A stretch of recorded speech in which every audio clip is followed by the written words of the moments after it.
TB ਇੱਕ ਅਜਿਹੀ ਬਿਮਾਰੀ ਜਿਸ ਦੇ ਬਹੁਤ ਸਾਰੇ ਕੇਸਿਸ ਪੰਜਾਬ ਤੇ ਚੰਡੀਗੜ੍ਹ ਦੇ ਵਿੱਚ ਸਾਹਮਣੇ ਆਉਂਦੇ ਨੇ ਪਰ ਟੀਬੀ ਨੂੰ ਲੈ ਕੇ ਬਹੁਤ ਸਾਰੇ ਮਿਥ ਨੇ। ਹਰ ਕਿਸੇ ਨੂੰ ਲੱਗਦਾ ਕਿ ਟਿਊਬਰਕਲੋਸਿਸ ਹੈ ਤਾਂ ਉਹ ਕਮਿਊਨੀਕੇਬਲ ਹੈ।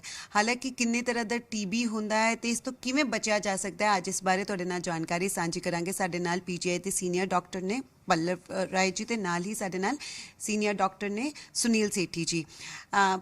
डॉक्टर पल्लव, जब हम बात करते हैं टीबी की, कितने तरह का होता है और क्या हर तरह का टीबी जो है वो कम्युनिकेबल होता है? हाँ, टीबी को वैसे देखा जाए तो टीबी को हम डिवाइड करते हैं दो किस्म में। एक तो है कि पल्मोनरी ट्यूबरकुलोसिस जो है, और एक है एक्स्ट्रा पल्मोनरी, मतलब लांग के बाहर जो ट्यूबरकुलोसिस है। ज़्यादातर जो पल्मोनरी ट्यूबरकुलोसिस है जिसमें पेशेंट को खांसी होती है वो ज़्यादा कम्युनिकेबल होते हैं, जबकि एक्स्ट्रा पल्मोनरी ट्यूबरकुलोसिस जो बॉडी के अदर पार्ट्स में होते हैं वो इतना कम्युनिकेबल नहीं होते हैं। कैसे पता चलता है? क्योंकि जब भी टीबी की बात आती है कोई कहता है कि फर्स्ट स्टेज पे है, सेकंड स्टेज पर है, कैसे पता चलता है इसके बारे में? ये डिपेंड कर रहा है बॉडी के किस हिस्से में ट्यूबरकुलोसिस है उस पे। जो कॉमन ट्यूबरकुलोसिस, जो पल्मोनरी ट्यूबरकुलोसिस है, उसके तो कॉमन जो सिम्टम्स है, एक पेशेंट को, मरीज को खांसी होती रहती है जो बाकी कॉमन ट्रीटमेंट्स में रिस्पॉन्ड नहीं करती, साथ में फीवर, वेट लॉस, ये तीन चीज़ जो है बहुत कॉमन है और वो यूजुअली थोड़ा लंबी देर के लिए होती है। बाय दैट टाइम वो बाकी ट्रीटमेंट्स कर लेते हैं लेकिन उसमें कोई खास फर्क नहीं पड़ता, तब सस्पेक्ट करते हैं हम कि शायद ट्यूबरकुलोसिस ना हो। इलाज किस तरह से इसका किया जाता है, दोनों तरह के अगर टीबी की बात की जाए तो? हाँ, ये इलाज तो गवर्नमेंट का बहुत ही मतलब पॉलिसी के हिसाब से डॉट्स के प्रोग्राम्स है हर टाइप के टीबी के लिए। इतना ही मैं कम शब्द में बोल सकता हूँ कि टीबी का इलाज बाकी जो इन्फेक्शस डिजीज के इलाज है उससे काफ़ी लंबा इलाज होता रहता है। अच्छा, बहुत ਜ਼ਰੂਰੀ ਹੁੰਦਾ ਕਿ ਜਦੋਂ ਤੁਸੀਂ ਟੀਬੀ ਦੀ ਕੋਈ ਮੈਡੀਸਿਨ ਸ਼ੁਰੂ ਕਰਦੇ ਹੋ ਤੁਹਾਨੂੰ ਉਸ ਦੇ ਵਿੱਚ ਬ੍ਰੇਕ ਨਹੀਂ ਲੈਣੀ ਚਾਹੀਦੀ, ਇਸ ਨੂੰ ਕੰਟੀਨਿਊ ਰੱਖਣਾ ਚਾਹੀਦਾ ਹੈ। ਡਾਕਟਰ ਸੁਨੀਲ ਸੇਠੀ ਸਾਨੂੰ ਇਹਦੇ ਬਾਰੇ ਚੰਗੀ ਤਰ੍ਹਾਂ ਜਾਣਕਾਰੀ ਜਿਹੜੀ ਹੈ ਉਹ ਦੇਣਗੇ। ਸੇਠੀ ਸਾਹਿਬ, ਜੇ ਗੱਲ ਕੀਤੀ ਜਾਵੇ, ਇੱਕ ਤਾਂ ਟੀਬੀ ਨੂੰ ਪ੍ਰੋਪਰਲੀ ਜੇ ਐਕਸਪਲੇਨ ਕਰਨਾ ਹੋਵੇ, ਕਿਉਂਕਿ ਜਿਸ ਤਰ੍ਹਾਂ ਡਾਕਟਰ ਪੱਲਵ ਦੱਸ ਰਹੇ ਨੇ ਦੋ ਤਰ੍ਹਾਂ ਦਾ ਹੁੰਦਾ ਹੈ, ਕਦੋਂ ਪੇਸ਼ੈਂਟ ਨੂੰ ਜਿਹੜਾ ਹੈ ਚੈੱਕਅਪ ਕਰਵਾਉਣ ਲਈ ਜਾਣਾ ਚਾਹੀਦਾ ਹੈ? ਕਿਉਂਕਿ ਅਸੀਂ ਦੇਖਦੇ ਹਾਂ ਕਿ 2-3 ਹਫ਼ਤੇ ਬਾਅਦ ਪਤਾ ਚੱਲਦਾ ਹੈ ਹਮੇਸ਼ਾ। टीबी के लक्षण मेनली जो है जब खांसी होती है, खांसी अगर 2 वीक्स तो ज़्यादा है कोई भी खांसी, दैन उन्होंने बलगम चेक कराना चाहिए। डॉट सेंटर है गवर्नमेंट के, फ्री टेस्टिंग है, free testing and free treatment है। जाके बलगम जांच करो, विदिन 2 घंटे के अंदर तुहानूं पता लग जाता है तुहानूं टीबी है कि नहीं। सो जब भी 2 वीक्स तो उपर खांसी होए या फीवर होए या लॉस ऑफ वेट होए, वेट घट रहा है या भुख ना लगे, है ना, या कई बार स्पूटम, कई बार बलगम ब्लड भी आ जाता है, ये सिम्टम है। तो ये सिम्टम जब भी हो एकदम बलगम चेक करो तो डॉट्स माइक्रोस्कोपिक सेंटर है उत्थे 2 घंटे ਤੁਹਾਨੂੰ ਰਿਜ਼ਲਟ ਆ ਜਾਏਗਾ ਔਰ ਟ੍ਰੀਟਮੈਂਟ ਨਾਲ ਦੇ ਨਾਲ ਤੁਹਾਨੂੰ ਫ੍ਰੀ ਟ੍ਰੀਟਮੈਂਟ ਸ਼ੁਰੂ ਹੋ ਜਾਏਗਾ। ਟ੍ਰੀਟਮੈਂਟ ਕਿਸ ਤਰ੍ਹਾਂ ਦਾ ਕੀਤਾ ਜਾਂਦਾ ਹੈ? ਡਾਕਟਰ ਪੱਲਵ ਕਹਿ ਰਹੇ ਨੇ ਕਿ ਟ੍ਰੀਟਮੈਂਟ ਥੋੜਾ ਲੰਬਾ ਜਿਹੜਾ ਹੈ ਉਹ ਜ਼ਰੂਰ ਚੱਲਦਾ ਹੈ, ਪਰ ਕਿਸ ਤਰ੍ਹਾਂ ਕੀਤਾ ਜਾਂਦਾ ਹੈ? ਕਿ ਸਿਰਫ ਮੈਡੀਸਿਨਸ ਦੇ ਨਾਲ ਹੀ ਠੀਕ ਹੋ ਜਾਂਦੇ ਨੇ ਜਾਂ ਫਿਰ ਆਪਰੇਟ ਵੀ ਕਰਵਾਉਣਾ ਪੈਂਦਾ? ਨਹੀਂ, ਇਹ ਟੀਬੀ ਇਜ਼ ਪਿਓਰਲੀ ਕਿਉਰੇਬਲ, ਮਤਲਬ 100% ਕਿਉਰੇਬਲ ਹੈ।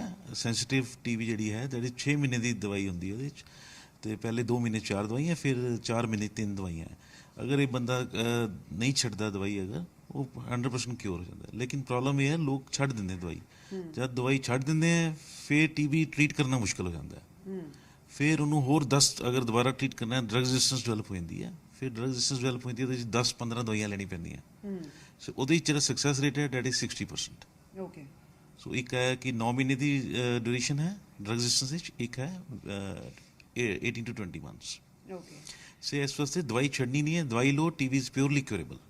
प्रिवलेंस ਦੀ ਜੇ ਗੱਲ ਕੀਤੀ ਜਾਵੇ ਚੰਡੀਗੜ੍ਹ ਜਾਂ ਪੰਜਾਬ ਦੇ ਵਿੱਚ, ਕਿਉਂਕਿ ਕੇਸਿਸ ਜਿਹੜੇ ਨੇ ਉਹ ਲਗਾਤਾਰ ਸਾਹਮਣੇ ਆਉਂਦੇ ਨੇ, ਇਹੀ ਕਾਰਨ ਹੈ ਕਿ ਗਵਰਨਮੈਂਟ ਜਿਹੜੀਆਂ ਨੇ ਉਹ ਟੀਬੀ ਦਾ ਟ੍ਰੀਟਮੈਂਟ ਫ੍ਰੀ ਰੱਖਦੀਆਂ ਨੇ ਜ਼ਿਆਦਾਤਰ। ਕਿੰਨੀ ਪ੍ਰਿਵਲੈਂਸ ਹੈ? प्रिवेलेंस चंडीगढ़ अप्रोक्सीमेटली 600 पर लैख पॉपुलेशन है। वैसे अगर ओवर इंडिया देखा जाए द प्रिवेलेंस इज 197 पर लैख पॉपुलेशन है और इंसिडेंस इज 160 समथिंग पर लैख पॉपुलेशन, यानी कि एवरेज तो बहुत ज़्यादा है पंजाब ਦੇ ਵਿੱਚ ਵੀ ਤੇ ਚੰਡੀਗੜ੍ਹ ਦੇ ਵਿੱਚ। बिल्कुल।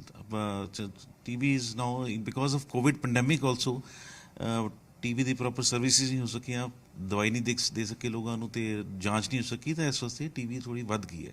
ਓਕੇ ਹਾਂ ਤਾਂ ਹੁਣ ਅਗੇਨ ਸਰਕਾਰ ਸੰਭਾਲ ਰਹੀ ਹੈ ਆਈ ਥਿੰਕ ਦਿਸ ਜਿਹੜਾ ਨੈਸ਼ਨਲ ਪ੍ਰੋਗਰਾਮ ਹੈ ਸਾਡਾ ਨੈਸ਼ਨਲ ਟਿਊਬਰਕਲੋਸਿਸ ਐਲੀਮੀਨੇਸ਼ਨ ਪ੍ਰੋਗਰਾਮ ਇਹ ਬਹੁਤ ਹੀ ਸਕਸੈਸਫੁਲ ਪ੍ਰੋਗਰਾਮ ਹੈ ਇਹਦੇ 'ਚ ਫ੍ਰੀ ਡਾਇਗਨੋਸਿਸ ਹੈ ਫ੍ਰੀ ਟ੍ਰੀਟਮੈਂਟ ਹੈ ਪੇਸ਼ੈਂਟ ਨੂੰ 500 ਰੁਪਏ ਵੀ ਦਿੱਤਾ ਜਾਂਦਾ ਮਹੀਨੇ ਦਾ ਤਾਂ ਕਿ ਉਹਦੀ ਨਿਊਟ੍ਰੀਸ਼ਨਲ ਸਪੋਰਟ ਰਹੇ ਕਿਉਂਕਿ ਨਿਊਟ੍ਰੀਸ਼ਨ ਬੜੀ ਇੰਪੋਰਟੈਂਟ ਹੈ ਇਹਦੇ 'ਚ ਪ੍ਰੋਪਰ ਖਾਣਾ ਪ੍ਰੋਟੀਨਸ ਵਗੈਰਾ ਸਭ ਕੁਝ carbohydrate balance diet actually is very important ਅੱਛਾ ਤੁਸੀਂ ਲਾਈਫ ਸਟਾਈਲ ਦੀ ਜਦੋਂ ਗੱਲ ਕਰਦੇ ਹਾਂ ਕਿਉਂਕਿ ਤੁਸੀਂ ਨਿਊਟ੍ਰੀਸ਼ਨ ਦੀ ਗੱਲ ਕੀਤੀ ਕਿਸ ਤਰ੍ਹਾਂ ਦਾ ਉਸ ਵੇਲੇ ਖਾਣਾ ਪੀਣਾ ਜਿਹੜਾ ਫੋਲੋ ਕਰਨਾ ਚਾਹੀਦਾ ਹੈ ਖਾਣਾ ਸਭ ਕੁਝ ਬੈਲੈਂਸ ਡਾइट करना चाहिए होम कुक्ड फूड खाना चाहिए basically and you should include more of protein and basically balanced home cooked food is one of the best अच्छा डॉक्टर पल्लव जब रीज़न की बात आती है रीज़न क्या है क्यों होता है टीबी वैसे तो मतलब हमारे कंट्री में पर्टिकुलरली डेवलपिंग कंट्रीज है वहाँ पे एक हाई प्रोपोर्शन ऑफ इंडिविजुअल्स उनमें लेटेंट ट्यूबरकुलोसिस भी होता है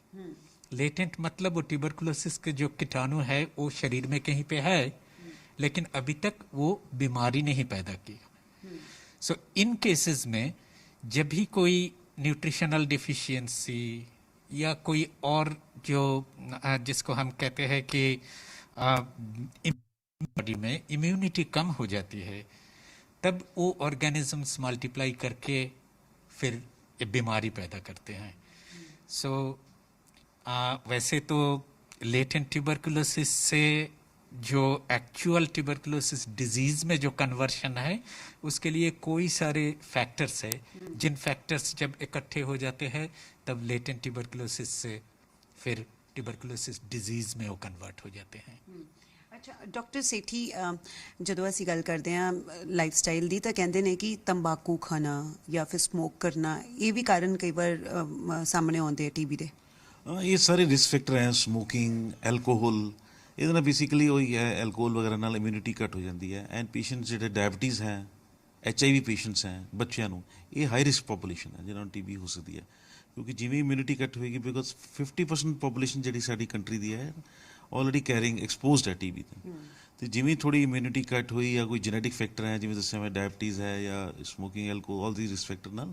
ਉਹ TB ਡਿਵੈਲਪ ਹੋ ਜਾਂਦੀ ਹੈ ਸੋ ਉਹਦੇ ਚੋਂ 50% ਕੇਸਿਸ 'ਚ ਓਨਲੀ 10% ਆਫ ਦਾ ਪੋਪੂਲੇਸ਼ਨ ਹੈ ਜਿਹੜੀ ਐਕਟਿਵ TB ਉਹਨਾਂ ਨੂੰ ਬਿਮਾਰੀ ਹੁੰਦੀ ਹੈ ਐਕਚੁਅਲੀ ਅੱਛਾ ਕਿਹਾ ਜਾਂਦਾ ਕਿ ਹਰ ਤਰ੍ਹਾਂ ਦਾ TB ਜਿਹੜਾ ਉਹ ਕਮਿਊਨੀਕੇਬਲ ਨਹੀਂ ਹੁੰਦਾ ਡਾਕਟਰ ਪੱਲਵ ਵੀ ਇਸ ਦੇ ਬਾਰੇ ਦੱਸ ਰਹੇ ਸੀਗੇ ਕਿਉਂ ਲੋਕਾਂ ਨੂੰ ਡਰ ਲੱਗਦਾ ਹੈ ਕਿਉਂਕਿ ਜੇ ਕਿਸੇ ਨੂੰ TB ਹੈ ਕਿਸੇ ਨੂੰ ਪਤਾ ਚੱਲ ਜਾਂਦਾ ਹੈ ਤਾਂ ਲੋਕ ਉਸ ਤੋਂ ਦੂਰੀ ਬਣਾ ਲੈਂਦੇ ਨੇ ਇਹ ਪੁਰਾਣੇ ਜ਼ਮਾਨੇ ਸੀਗਾ ਲੇਕਿਨ ਹੁਣ ਇੰਨਾ ਸਟਿਗਮਾ ਨਹੀਂ it is still a stigma ਮਤਲਬ ਬਟ ਪੀਪਲ ਸ਼ੁਡ ਅੰਡਰਸਟੈਂਡ ਕਿ ਹੁਣ ਅਗਰ 10-15 ਅਗਰ ਪੇਸ਼ੈਂਟ ਨੂੰ TB ਹੋਇਆ ਹੈ ਉਹਨੂੰ ਐਟਲੀਸਟ 7 to 10 ਡੇਜ਼ ਤੁਸੀਂ ਉਹਨੂੰ ਮਾਸਕ ਪਾ ਦਿਓ ਥੋੜਾ ਆਈਸੋਲੇਟ ਕਰ ਦਿਓ ਵੈਲ ਵੈਂਟੀਲੇਟਡ ਰੂਮ ਬੜਾ ਇੰਪੋਰਟੈਂਟ ਹੈ ਐਂਡ ਨੈਚੁਰਲ ਲਾਈਟ ਉਹਦੇ ਨਾਲ ਬੈਕਟੀਰੀਆ ਮਰ ਜਾਂਦਾ ਤੇ ਵੈਲ ਵੈਂਟੀਲੇਸ਼ਨ ਹੋਏ ਤੇ ਨੈਚੁਰਲ ਲਾਈਟ ਹੋਏ ਉਹਦੇ ਨਾਲ ਪੇਸ਼ੈਂਟ ਨੂੰ ਰੱਖਣਾ ਚਾਹੀਦਾ ਉਸ ਤੋਂ ਬਾਅਦ ਉਹਨੂੰ ਨਾਲ ਦੇ ਨਾਲ ਦਵਾਈ ਸ਼ੁਰੂ ਕਰ ਦੇਣੀ ਚਾਹੀਦੀ ਹੈ ਸੋ ਵਾਂਸ ਉਹਨੂੰ ਦਵਾਈ ਸ਼ੁਰੂ ਕਰਤੀ 10 ਦਿਨ ਬਾਅਦ ਦੀ ਇਨਫੈਕਸ਼ਨ 10-15 ਦਿਨ ਬਾਅਦ ਇਨਫੈਕਸ਼ਨ ਇਟ ਇਜ਼ ਨਾਟ ਮਤਲਬ ਦੂਸਰੇ ਨੂੰ ਇਨਫੈਕਸ਼ਨ ਦੇ ਨਹੀਂ ਸਕਦਾ ਅਗਰ ਦਵਾਈ ਸ਼ੁਰੂ ਕਰਤੀ ਤੇ ਇਸ ਵਾਸਤੇ ਕੋਈ ਘਬਰਾਉਣ ਦੀ ਜ਼ਿਆਦਾ ਜ਼ਰੂਰਤ ਨਹੀਂ ਹੈ ਸਿੰਪਲ ਮਾਸ 10-15 ਦਿਨ ਪਾ ਕੇ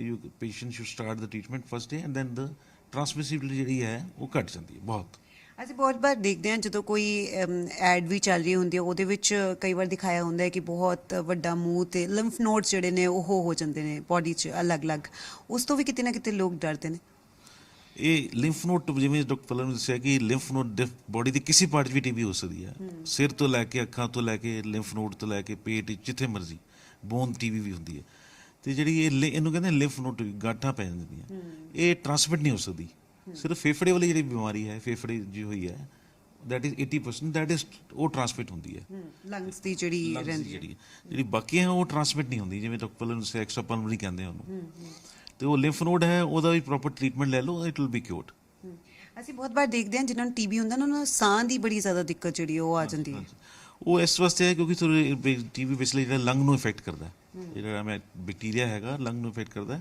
ਤੇ ਕਈ ਵਾਰ ਪਾਣੀ ਭਰ ਜਾਂਦਾ ਪਲੂਰਲ ਇਫਿਊਜ਼ਨ ਕਹਿੰਦੇ ਆ ਉਹਨੂੰ ਇਸ ਵਾਸਤੇ ਸਾਹ ਦੀ ਪ੍ਰੋਬਲਮ ਆ ਜਾਂਦੀ ਹੈ ਬਟ ਅਗਰ ਜਦ ਕਿਉਰ ਹੋ ਜਾਂਦਾ ਹੈ ਤਾਂ ਫਿਰ ਸਭ ਠੀਕ ਹੋ ਜਾਂਦਾ ਓਨਲੀ ਇਹਦਾ ਹੈ ਕਿ ਪ੍ਰੋਪਰ ਦਵਾਈ ਲਓ ਅੱਛਾ ਡਾਕਟਰ ਪੱਲਵ, ਜਿਵੇਂ ਡਾਕਟਰ ਸੁਨੀਲ ਸੇਠੀ ਕਹਿ ਰਹੇ ਨੇ ਕਿ ਪ੍ਰੋਪਰ ਦਵਾਈ ਲੈਣ ਦੀ ਜ਼ਰੂਰਤ ਹੈ। ਟ੍ਰੀਟਮੈਂਟ ਦੀ ਜਦੋਂ ਅਸੀਂ ਗੱਲ ਕਰਦੇ ਹਾਂ ਤਾਂ ਕਿੱਥੋਂ ਟ੍ਰੀਟਮੈਂਟ ਜਿਹੜਾ ਹੈ ਉਹ ਲੈਣਾ ਚਾਹੀਦਾ, ਕਿਵੇਂ ਦਾ ਟ੍ਰੀਟਮੈਂਟ ਲੈਣਾ ਚਾਹੀਦਾ ਹੈ? ਕਿਉਂਕਿ ਬਹੁਤ ਸਾਰੀ ਥਾਵਾਂ ਤੇ ਅਸੀਂ ਕਹਿੰਦੇ ਹਾਂ ਕਿ ਜਿਹੜੀਆਂ ਐਡਵਰਟਾਈਜ਼ਮੈਂਟਸ ਲੱਗੀਆਂ ਹੁੰਦੀਆਂ ਨੇ ਕਿ ਟੀਬੀ ਦਾ ਇਲਾਜ ਸਾਡੇ ਤੋਂ ਕਰਾਓ, ਤਾਂ ਕਿਸ ਤੇ ਜਿਹੜਾ ਯਕੀਨ ਆਮ ਲੋਕਾਂ ਨੂੰ करना चाहिए? नहीं नहीं, जो सरकार ने सबके लिए टीबी ट्रीटमेंट और डायग्नोसिस के लिए उन्होंने फ्री अरेंजमेंट करके रखे हैं। तो नेचुरली उनको कोई ऐसी जगह पे नहीं जाना चाहिए जो अनरिलायबल है, क्योंकि रिलायबल जगह की कोई कमी नहीं है। तो सरकारी जो डिस्पेंसरी है, सरकारी हॉस्पिटल जहाँ पे है, वहाँ पे जाके प्रॉपर ट्रीटमेंट कराने के बाद अपनी तरफ से भी उस ट्रीटमेंट को बंद नहीं होने देना। हाँ, जैसे वो कहते हैं कंटिन्यूअस जो दवाई इतने दिनों के लिए लेना है, वो लेने से 100% क्यूरेबल है ट्यूबरकुलोसिस, कोई डरने वाली बात नहीं है। और जैसे डॉक्टर सुनील ने बहुत क्लियरली बताया, इवन जो लंग्स फेफड़े का जो ट्यूबरकुलोसिस है, जो ट्रांसमिट होते हैं एक से दूसरे को, वो भी दवाई शुरू करने के बाद 10 से 14 दिन के अंदर वो और ट्रांसमिट नहीं होता।